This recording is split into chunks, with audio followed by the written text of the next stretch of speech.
Hello and welcome to Policy and Politics with me, Tarun Nangia. Today, we're going to discuss the all-important issue of getting to a $5 trillion economy for India. Recently, there was good news. We crossed $400 billion in exports. That in itself is an achievement. How do we get to the all-important figure of $1 trillion of exports? That's the question. But even increasing exports by $100 billion means a lot. So if you go from 400 to 500, that itself is a lot of achievement. How we get to that $500 billion figure is what we're going to specifically discuss today.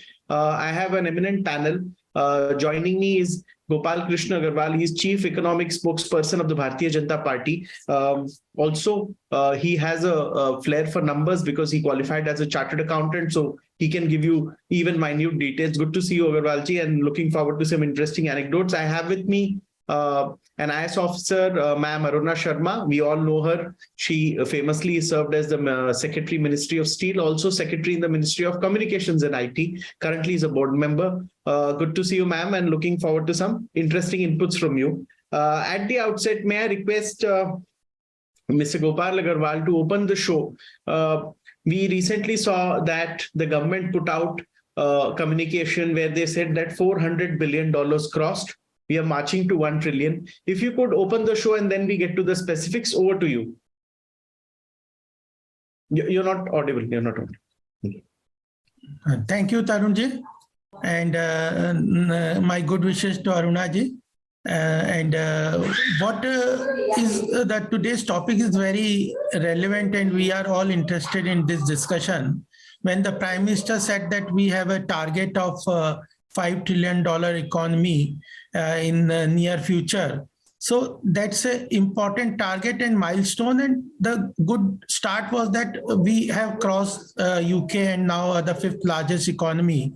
And the next is in line is Germany, which has $3.7 trillion economy, which is, I think it's very easy to cross. And then is the Japan, which has $4.2 trillion economy. So we are expecting that by the end of this decade, we will be able to cross the and take the position to of $3 trillion, third largest economy in the world. There are sectors which have been identified by the government, and the Prime Minister, under the new coming year initiative of G20, has been saying at various platforms that we have to search for and work in those sectors where we have an edge over the other countries, because it's a competitive world. Globally, there are competition. Globally, there is a problem of recession and inflation. So we cannot only depend on the this export economy. And we have seen that there are certain negative reports on this side also, though we have crossed a good figure of 400 figure of exports. But then there are certain challenges. To meet those challenges, we are working on our bilateral trade agreement with some countries where we have good potential to integrate our supply chain to those countries. And the sectors like automobile, pharmaceutical, this chip manufacturing and other areas where we have, if we integrate our domestic manufacturing industries to those industries globally, like Australia, UAE, UK, and America, etc. So we will have good support for our export side, but we have to also work on the side of what the Prime Minister is saying is about the cultural economic aspect of the country. We have large potential about tourism. We have large potential about various domestic products of handicraft, etc. And then areas like music instruments, areas like which depend upon this architecture, etc. So these are the cultural economy side which has large potential for us. So pharmaceuticals, vaccination is one success story.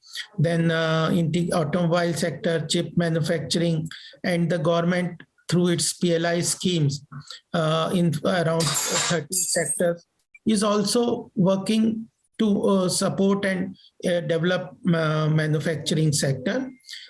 Some of the states are also taking lead in this area, like Uttar Pradesh is holding the Investors Summit, Global Investor Summit on 10th and 11th February, and it is expecting that we will attract 15 lakh crores of investment. And when the Yogi ji says that the road to $5 trillion economy goes through Uttar Pradesh, and that through also in the area like Noida and this area, which infrastructure is being developed at a very fast pace, multinodal transportation hub. So the Prime Minister and the central government and the state governments are working towards creating a good infrastructure of transportation, whether it is railways, roadways, airways, waterways, tourism is an area. And these are through these, the India's growth story, I think will move ahead, and we are already an outlier. Our inflation is under control with inflation falling below 6%, and our GDP growth is expected to be around 7%. So I think in near future we can achieve this $5 trillion. It's a target, but I think it is also a commitment and the willpower of the people which will help. And I'll also mention here that the defense sector is also one area where large potential is there.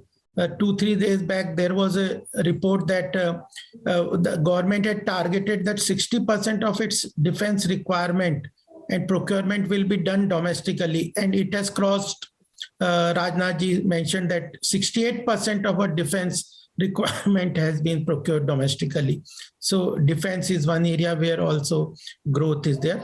We have large market. We don't need to only depend upon export potential. There are challenges in the export area. We have to work where our manufacturing sector integrates with the global supply chain, and our domestic market also develops a lot. Thank you. Thank you for that opening comment. Now I'll go to Ma'am Aruna Sharma. Ma'am, your opening comment on India's march to a $5 trillion economy. Absolutely. Mr. Agarwal has set the tone in the right perspective. I will be a little devil's advocate here, because initially we all hope by 22 we will be quite on an accelerated pace towards $5 trillion economy. But yes, we were hit badly by the COVID as well as the Russia-Ukraine war. It did upset the various benchmarks which were thought of. But if you want to go for $5 trillion economy, it is very, very important to dissect the whole thing and then move ahead. What Mr. Agarwal rightly said, that we have a huge domestic market, and therefore for us a break even is domestic. We are not export dependent on expansion. So what is needed is a quality product which will come out for the consumers, and we have an internal sale good enough. And of course, an export window will always be open to balance it out when we are moving ahead and create a niche for ourselves in the world market. What problem we are facing in achieving in an accelerated pace $5 trillion economy is we have to focus on an holistic approach to policy making in each sector. Because many a times what happens, there is a problem, and that problem, a policy is created.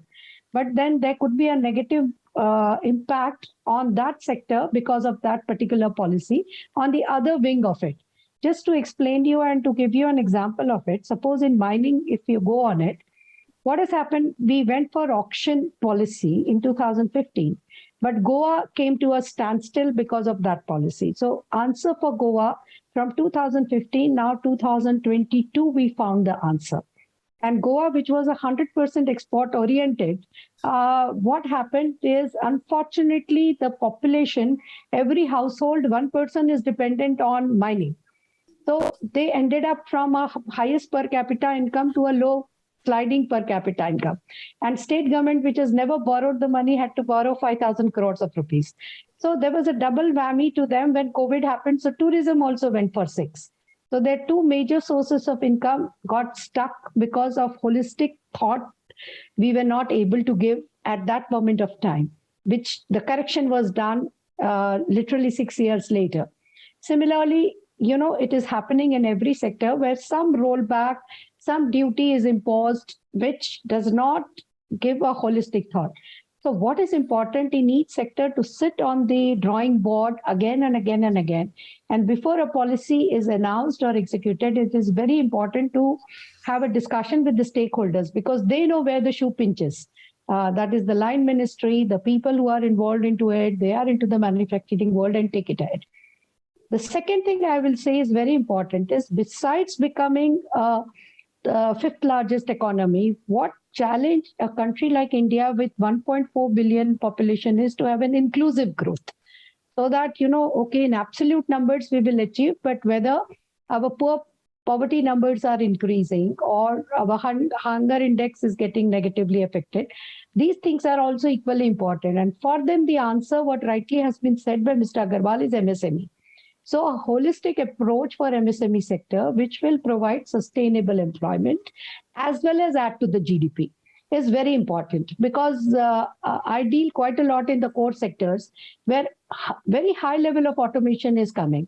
And with that automation, employment is not going to increase in the same proportion as the business or production or exports are going to increase. But MSME is the one which is going to give us an answer for both of our problems. That is accelerated rate of GDP, as well as to ensure that we generate an employment.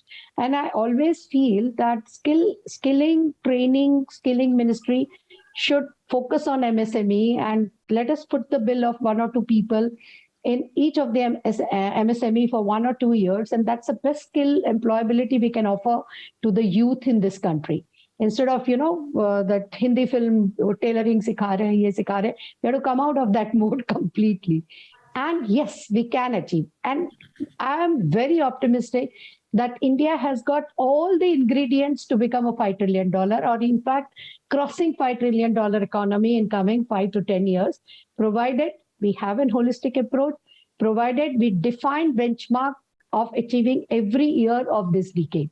Because it should not be at the end of decade like internationally you had MDGs and now you have SDGs. Because MDG we could not achieve as a world as a whole. Now we have an SDG targeted towards, again, 2030. And we are not on that path at all, that we will achieve it in 2030. So same will apply to us. Therefore, this benchmarking is very important when we are moving. These are something, the concrete nuts and bolts I like to make a mention here. That yes, we have all potential, but to ensure we don't miss the bus, we will have to focus on these nuts and bolts. Thank you for those initial comments. I'll go to Gopal Krishna Agarwal from here. Agarwal ji, one thing I want to understand from you. California state in America has got a GDP of $3.7 trillion. Now, that is more than India's economy. India's economy is roughly, they're about $3 trillion. A state in America is $700 billion more than what India is. Now, should we also identify states in India which will become California of India? Basically, some states which will give us enormous GDP growth over the others. Like California is doing so much in USA, India should identify some states which will also be outliers. Do you think such identification is happening and then certain industries should be focused there? Definitely this is being done because if you see the example of Uttar Pradesh, I just mentioned that in February it will be a big initiative by the government, but you see the population of Uttar Pradesh of about 24 crore is more than the total population of the whole Europe together. So area land mass is also larger than the European states. So there are certain very strong potentials in the areas. In South also, there are good development areas. If you look into Hyderabad, the way Telangana has done in IT sector or other Bangalore is doing, we have to identify areas where there are potential. Government is doing that also. And Uttar Pradesh, as I said, is going to be a very big propeller for the economy. And I would also like to mention here, you mentioned about California. The thing is that Indian economy is an outlier at present and the fastest growing economy. We have to look into the global perspective also. People are talking, 3 different countries were propelling global economic growth. US was one propeller, but at present it is feeling the pinch of inflation and recession. Yeah, it is having an inflation of more than a higher inflation than 40 years record history. So that is one problem. European countries are facing challenge because of their energy crisis. And the third was the China, which was propelling growth. They are having because of their COVID policy. These three important countries which were propelling growth in the global arena are facing challenges. And India, after the pandemic, the way pandemic was tackled with vaccination and fiscal stimulus, etc., at the time when it had the maximum multiplier effect on the post-pandemic fiscal stimulus with PLI and other schemes, Atmanirbhar Bharat package, our economy has started on a very strong footing. So comparing to the global challenges of three important areas facing challenge, India is in a situation which can propel the global economy, and that is showing in the global perspective also. Therefore, investment is coming, capital market investment is going, stock market is at the highest. Various industries are interested to put a project in here. Last point I just want to mention here also, from Arunaji said that absolute numbers are not the only thing that we should target. And if you look into the National Executive, where the Prime Minister gave a very strong message on 16th and 17th, and one resolution was the socio-economic development. And he said specifically that only $5 trillion numbers are chasing in not, it is that how this $5 trillion is percolated into the life of individual household and individual person, that we have to look into. And therefore, using technology through direct benefit transfer, providing impetus to the rural infrastructure of Pradhan Mantri Awas Yojana, Pradhan Mantri Gramin Sadak Yojana, cluster development, etc. 2 lakh this new cooperative organizations are being developed. 10,000 farmer producer or organization are also being done. So both area, the size of the cake does matter. Economic growth on a larger perspective of absolute number are important that we are looking into, but at the same time, this growth and this development percolates to the rural areas, where large population of a country lives, and to the benefit goes to the poor area is also our focus. So socio-economic development and percolation of the growth to the last person in the economy is also helping. I want to ask you one quick follow-up, and then I'll go to Ma'am Aruna Sharma. See, the age of the average Indian today is 29 years. In Japan, the average median age of a Japanese is 49 years. So it's about 20 years older than us. But Japan is now called a very old country, and they have a problem of managing their old people, because there are entire cities of old people. In fact, there are many articles saying entire cities are being redesigned so that older people can live comfortably, because the whole city has grown old. I sometimes fear that what India's state will be, because India has much more population than Japan, and 25 years later, we'll also be a country of old people. Do you think this is the 20 years we have to grow the economy? Because an old country can't grow fast. It's a young country that grows fast. So do you think we have very less time now? We've got about 15, 20 years to do all the growth we can. No, the Prime Minister, when he said that we are in after this 75 years of independence, we are in this Amrit Kal. This Amrit Kal is a very important concept that the Prime Minister is talking about. He's saying that at present, India's global image is very strong. Our economy is very strong. And this 25 years will be the best years. You also said that our population is young. This 25 years is very important, Amrit Kal, where India can see a good growth and very strong position in the global arena. And we should not. This kind of opportunity comes rarely in the life of any country. And it has come after, I think, centuries that we are seeing this situation where there is a positive perspective about India diplomatically, economically, At present, our the infrastructure is being developed. We have the government which has a strong will for the economic growth and prosperity of the country. So in this 25 years is the best chance. We should not miss this chance. We should together do every collective with collective will we have to achieve this. One thing, the last point that I want to underline in this before you talk to Arunaji is in democratic, some of the time you have mentioned very important area where we will be aging fast. We are a young country, but at times people say a apprehension that we may grow old before we may grow rich. This is an apprehension.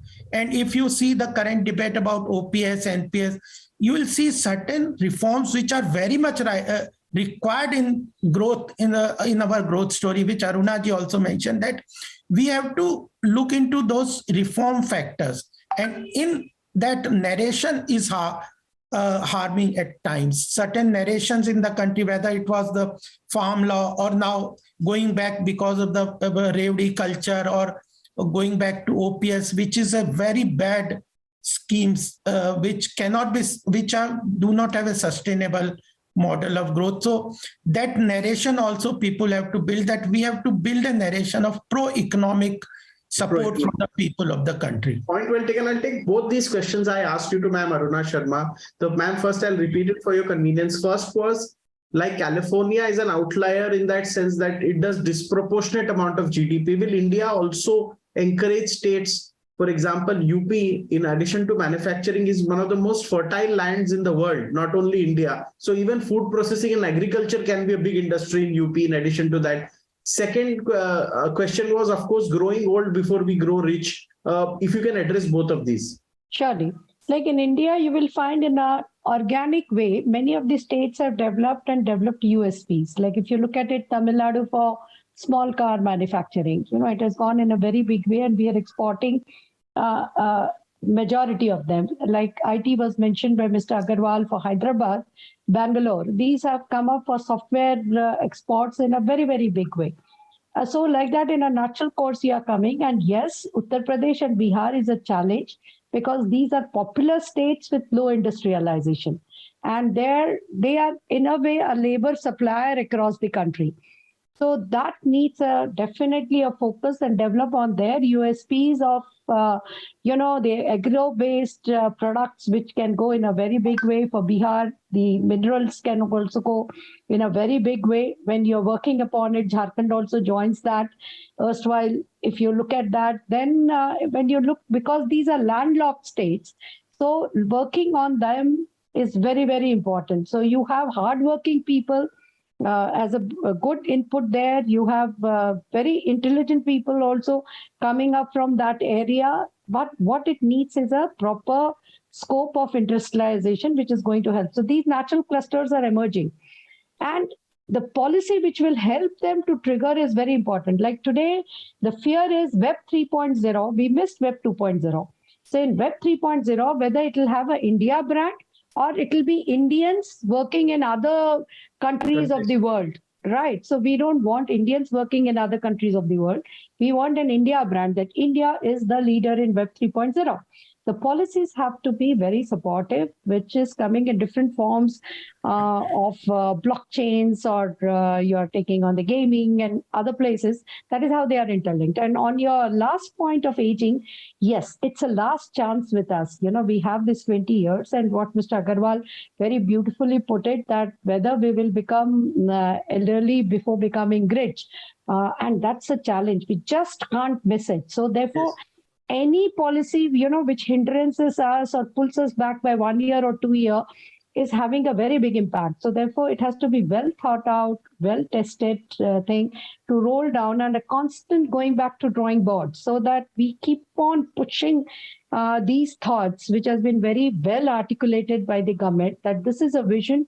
This is where we want to take now. The challenge is to everybody who is responsible to make it into that rhetoric to a reality.